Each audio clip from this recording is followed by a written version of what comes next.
Assalamu alaikum guys, myself Sidra Ali. How are you? I hope you will be fine. तो आज मैं आपके लिए एक बहुत ही इंटरेस्टिंग वीडियो लेके आई हूँ जिसमें हम टेंसेस को देखेंगे। तो टेंसेस का कंप्लीट व्यू जो है वो मैं आपको इस वीडियो में दूंगी। कंप्लीट हम देखेंगे 12 के 12 टेंसेस का कंसेप्ट जो है वो क्लियर करेंगे कि टेंसेस में हम क्या करते हैं, फॉर्म ऑफ वर्ब कैसे लगाते हैं और इनकी पहचान वगैरह जो है वो हम इस वीडियो में सीखेंगे। कंप्लीट रिव्यू लेंगे, फिर नेक्स्ट हम इंशाल्लाह 1 बाय 1 करके सारे टेंसेस एक एक वीडियो में मैं आपको करवाऊँगी। तो आज हम देखते हैं टेंसेस। सबसे पहले हम देखते हैं कि टेंसेस होते क्या हैं। आपको पता ही है टेंसेस में हम क्या मेन चीज़ देखते हैं, दो ही हम चीज़ें इसमें देखते हैं, या तो फिर हम इसमें ज़माने की बात करते हैं या फिर हम काम की बात करते हैं। इससे पहले मैं आपको बता दूं कि टेंसेस हमारे लिए ज़रूरी क्यों हैं। जैसे कि हमें पता है किसी भी लैंग्वेज को सीखने के लिए हमें कुछ ना कुछ रूल्स फॉलो करने पड़ते हैं। इसी तरह इंग्लिश लैंग्वेज को सीखने के लिए, इंग्लिश लैंग्वेज की बेसिक को सीखने के लिए जो बेसिक टूल्स हैं हमारे पास वो क्या हैं, टेंसेस हैं। उनको हमने, और टेंसेस को समझने से पहले हमें क्या करना लाजमी है, हमारे लिए पार्ट्स ऑफ स्पीच को सीखना लाजमी है। वो मैं आपको करवा चुकी हूँ मोस्टली पार्ट्स ऑफ स्पीच। तो आज मैंने कहा कि आपको जो है वो टेंसेस का थोड़ा सा जो है वो रिव्यू दे दूँ। तो बेसिक रूल्स इंग्लिश लैंग्वेज को सीखने के लिए क्या है, टेंसेस हैं। टेंसेस का आना हमारे लिए ज़रूरी है। टेंसेस में हम दो चीज़ों की बात करते हैं, या तो फिर हम ज़माने की बात करते हैं और या फिर उन ज़मानों में हम कोई ना कोई काम जो कर रहे होते हैं उसके बारे में हम बात करते हैं। तो ज़मानों का हमें पता ही है, ज़माने कितने होते हैं, 3 तरह के होते हैं। या तो फिर वो प्रेजेंट के होते हैं, पास्ट होता है, या फिर फ्यूचर होता है। प्रेजेंट हमारा जो हाल है, पास्ट हमारा माजी, फ्यूचर हमारा आने वाला टाइम। ये 3 ही टाइम होते हैं। इन तीनों टाइमों में मतलब क्या है, तीनों ज़मानों में हम कोई ना कोई काम कुछ ना कुछ करते ही रहते हैं ना। तो इस तरह जो हमारा काम होता है वो 4 तरह का हो जाता है। जो हमारा काम होता है वो ऐसा भी होता है कि उसके बारे में हमें कंप्लीट नॉलेज नहीं होता, उसके बारे में हमें गैर यकीनी होती है कि ये पता नहीं हमारा काम कैसा है, मतलब हम इसके बारे में कंफर्म नहीं होता। और कुछ काम हमारे ऐसे भी होते हैं जो कि हमारे चल रहे होते हैं, अभी कंप्लीट नहीं हुए होते, तो हम उनके बारे में भी बात करते हैं। और कुछ हमारे जो काम हैं वो कंप्लीट हो चुके होते हैं, हम उनके बारे में बात करते हैं। और कुछ हमारे काम ऐसे भी होते हैं जिन्हें हमें 20 साल 10 साल पहले कंप्लीट किया था, या फिर हम ऐसे ही करते हैं कि हम करेंगे इतने सालों बाद। तो इस तरह के भी हमारे काम होते हैं। इसी तरह जो हमारे काम हैं वो क्या है, इंडेफिनिट, कंटिन्यूस, परफेक्ट और परफेक्ट कंटिन्यूस। तो प्रेजेंट के साथ, प्रेजेंट अगर हम टेंस करेंगे तो उसमें ये सारे काम हम करेंगे। पास्ट करेंगे तो पास्ट में भी यही सारे काम करेंगे। फ्यूचर है तो फ्यूचर में यही सारे काम करेंगे। इसी तरह present indefinite, present continuous, present perfect continuous, एक टेंस हमारा कंप्लीट होगी। इसी तरह पास्ट के साथ ये सारे हम करेंगे तो हमारा सेकंड टेंस कंप्लीट हो जाएगा पास्ट का। अगर फ्यूचर के साथ ये सारे काम हम करेंगे तो हमारा फ्यूचर वाला टेंस कंप्लीट हो जाएगा। तो इसी तरह हमारे ये 12 के 12 टेंस बस यही हैं, इनको हमने देखना है। इतना तो आपको पता चल गया कि ये हमारे 12 टेंस बस यही हैं, इनको ही हमने करना है। दूसरी बात जो है वो हम देखेंगे कि हमें सेंटेंसेस तो हम बना लेंगे। सेंटेंसेस में हमें पता कैसे चलेगा कि इन सेंटेंसेस में हमारा कौन सा टाइम चल रहा है, हम कौन सा काम कर रहे हैं। तो मैंने आपको पार्ट्स ऑफ स्पीच में वर्ब वाली जो वीडियो थी उसमें आपको कंसेप्ट क्लियर करवाया था कि जो ऑक्सिलरी वर्ब हैं, जिन्हें हम हेल्पिंग वर्ब भी कहते हैं, उनका मेन फंक्शन होता है, उन्होंने हमें बताना होता है कि जो हमारा टाइम है सेंटेंसेस के अंदर वो कौन सा चल रहा है, वो प्रेजेंट का चल रहा है, पास्ट का चल रहा है, या फिर फ्यूचर का चल रहा है। तो वो हेल्पिंग वर्ब भी मैंने आपको बताई थी, वो कौन कौन सी होती हैं, is, am, are, do, does, was, were, has, have और विल, शैल, डिड, हैड, ये सारी हमारी क्या है, हेल्पिंग वर्ब है। इन्हीं से ही हमें पता चलना है कि हमारा कौन सा टाइम जो है वो चल रहा है। तो मैं आपको एक और थोड़ा सा बता दूंगी, आप लोगों ने याद रखना है। ये मैंने उस वीडियो में भी वैसे आपको बताया था कि अगर तो हमारे पास किसी भी सेंटेंस के अंदर जो है ये वाले वर्ड्स यूज़ हो जाएंगे, ये इंग्लिश में इनकी थोड़ी सी पहचान हो जाएगी, आप लोगों ने थोड़ा सा इसको याद रख लेना है। अगर तो किसी भी सेंटेंस के अंदर डू डज का यूज़ हो रहा हो, या फिर इज़, एम, आर का यूज़ हो रहा हो, वो हैज़, हैव का यूज़ हो रहा हो, तो ये वाले हमारा कौन सा टेंस होता है, प्रेजेंट का टेंस होता है।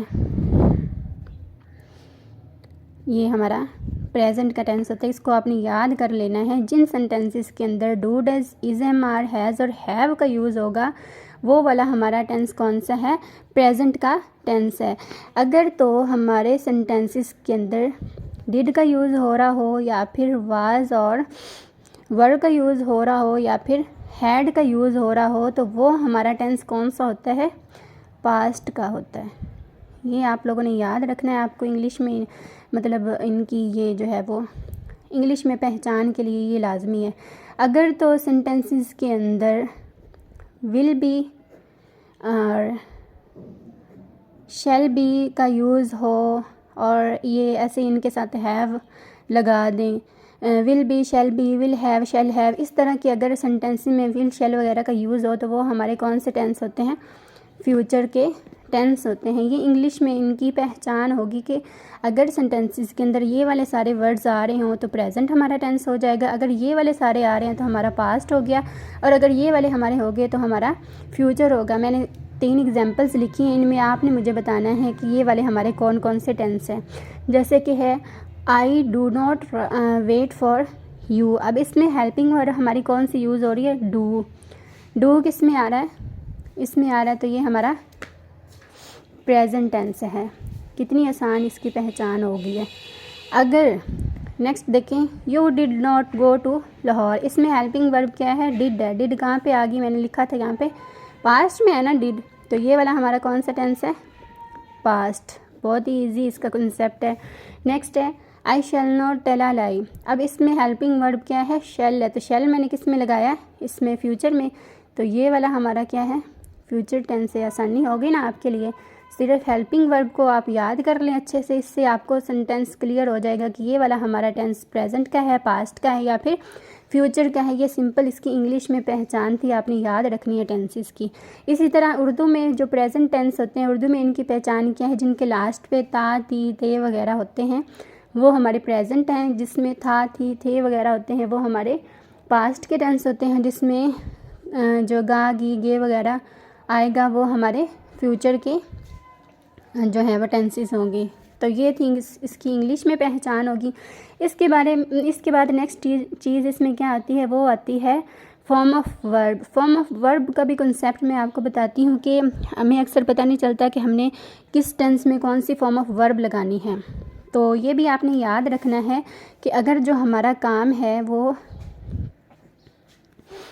इंडेफिनेट का हमारा काम हो सवाए पास्ट के, इसमें ये मैंने प्रेजेंट लिख रही हूँ, प्रेजेंट और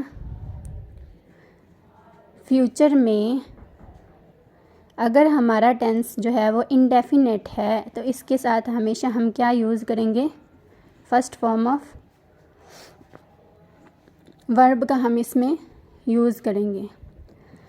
जस्ट जो है इसमें प्रेजेंट और फ्यूचर अगर इंडेफिनेट हो, किसका, प्रेजेंट का, और फ्यूचर का अगर इंडेफिनेट हो तो हमने फर्स्ट फॉर्म ऑफ वर्ब इसमें लगानी है।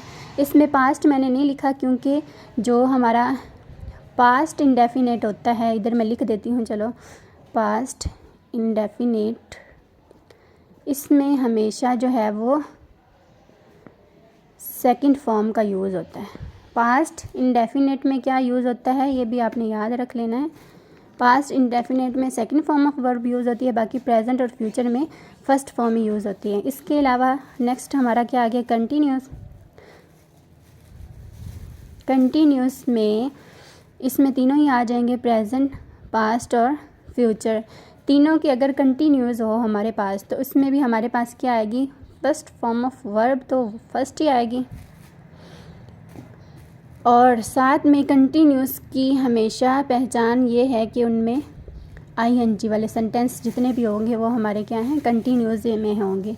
इसमें तीनों में ही, तीनों के कंटिन्यूस में हमारे पास फॉर्म ऑफ वर्ब जो है वो फर्स्ट आएगी और साथ हमारे क्या आ जाएगा, आईएनजी आ जाएगा।